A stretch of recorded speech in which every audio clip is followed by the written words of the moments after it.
রাজধানীর নিবন্ধিত বাসের সংখ্যা প্রায় 11,000। 386টি অনুমোদিত রুটে বিশৃঙ্খলভাবে এসব বাস চলাচল করছে। বাস কোম্পানিগুলোর অসুস্থ প্রতিযোগিতায় গণপরিবহনগুলো মানুষের দুঃখের কারণ হয়ে দাঁড়িয়েছে। কচ্ছপ গতিতে চলা এই উদ্যোগ ঢাকার 2 সিটি মেয়র বাস্তবায়নের বেশ আগ্রহ দেখাচ্ছেন। তবে অবৈজ্ঞানিক পদ্ধতির এ কাজের সফলতা নিয়ে সংশয় প্রকাশ করছেন গণপরিবহন বিশেষজ্ঞ এবং ভুক্তভোগী রাজধানীবাসী। বিস্তারিত ডেস্ক রিপোর্টে। অনুসন্ধানে জানা যায়, প্রধানমন্ত্রী শেখ হাসিনার নির্দেশনায় 2015 সালের শেষের দিকে মেয়র আনিসুল হক গণপরিবহনে শৃঙ্খলা ফেরাতে বিশেষ উদ্যোগ নিয়েছে। সে সময় সংশ্লিষ্টরা আন্তর্জাতিক প্রেক্ষাপট বিশ্লেষণ করে 16টি সুপারিশ করেন। সেসব সুপারিশ গ্রহণ করে পরিবহন মালিকরা সরকারের সঙ্গে চুক্তিবদ্ধ হন। বিশ্বের উন্নত দেশের পরিবহন ব্যবস্থাপনার আদলে রাজধানী ঢাকায়ও বাস রুট রেশনালাইজেশন ও কোম্পানি ভিত্তিক পরিবহন ব্যবস্থা কর্মপরিকল্পনা গ্রহণ করা হয়। এই উদ্যোগ বাস্তবায়িত হলে রাজধানীর 386টি রুট নেমে আসবে 42টি রুটে, আর 300 বাস কোম্পানিকে নামিয়ে আনা হবে 22টিতে। ঢাকা উত্তর সিটি কর্পোরেশনের প্রথম নির্বাচিত মেয়র আনিসুল হকের মৃত্যুর পর কিছুদিন এই উদ্যোগ থমকে ছিল। এরপর 2018 সালের জুলাই আগস্টে নিরাপদ সড়ক দাবিতে শিক্ষার্থীদের আন্দোলনের পর ঢাকা দক্ষিণ সিটি কর্পোরেশনের তৎকালীন মেয়র সাইদ খোকনকে আহ্বায়ক করে 10 সদস্য বিশিষ্ট একটি কমিটি গঠন করা হয়।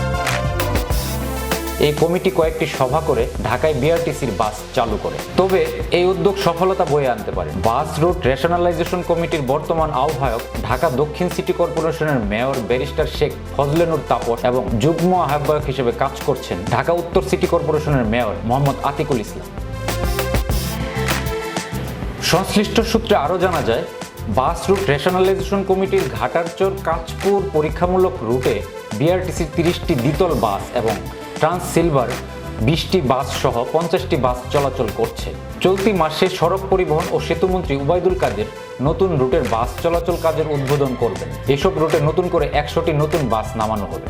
এই প্রসঙ্গে গণপরিবহন বিশেষজ্ঞ এবং বাংলাদেশ প্রকৌশল বিশ্ববিদ্যালয়ের অধ্যাপক ডক্টর শামসুল হক বলেন, রাজধানীর বাস রুট রেশনালাইজেশন কমিটির কার্যক্রম দেখে মনে হচ্ছে তারা এই প্রক্রিয়াটি না বুঝেই কাজ করছেন। এই কাজের বিজ্ঞান ভিত্তিক যে পদ্ধতি অনুসরণ করা দরকার তারা সেটি করছেন না। ঘাটারচর থেকে কাঁচপুর পরীক্ষামূলক রুটের কার্যক্রম ভুলভাবে বাস্তবায়ন করা হচ্ছে। এতে সফলতা মিলবে না। অথচ রাজধানীর জন্য এই উদ্যোগটির সফল বাস্তবায়ন খুবই দরকার ছিল। তিনি আরো বলেন, ঢাকার 2 সিটি মেয়রের সদিচ্ছার কোনো ঘাটতি দেখি না। তবে আমার মনে হচ্ছে তারা বিষয়টি বুঝতে পারছেন না। মনে রাখতে হবে, এটা কোনো প্রকল্প নয়। এটার কাজ শুরুর পর নিবিড় মনিটরিং করে সমস্যাগুলোর যথাযথ সমাধান করতে হবে। এখানে এসবের বড় অনুপস্থিতি লক্ষ্য করা যাচ্ছে। জানতে চাইলে বাস রুট রেশনালাইজেশনের বাস্তবায়ন ও কোম্পানি ভিত্তিক বাস পরিচালনা সংক্রান্ত কমিটির সদস্য এবং গণপরিবহন বিশেষজ্ঞ ডক্টর SM সালাউদ্দিন বলেন, কাজ বাস্তবায়ন করতে গিয়ে নানা ধরনের চ্যালেঞ্জের মুখোমুখি হতে হচ্ছে। এজন্য প্রথম পরীক্ষামূলক রুটে কিছুটা বিচ্যুতি হয়ে থাকতে পারে। সেসব মনিটরিং করা হচ্ছে পর্যায়ক্রমে এবং সেগুলো সমাধান করা হবে। বাস রুটের কাজ সঠিক নিয়মে হচ্ছে এবং সঠিক পথে এগুচ্ছে।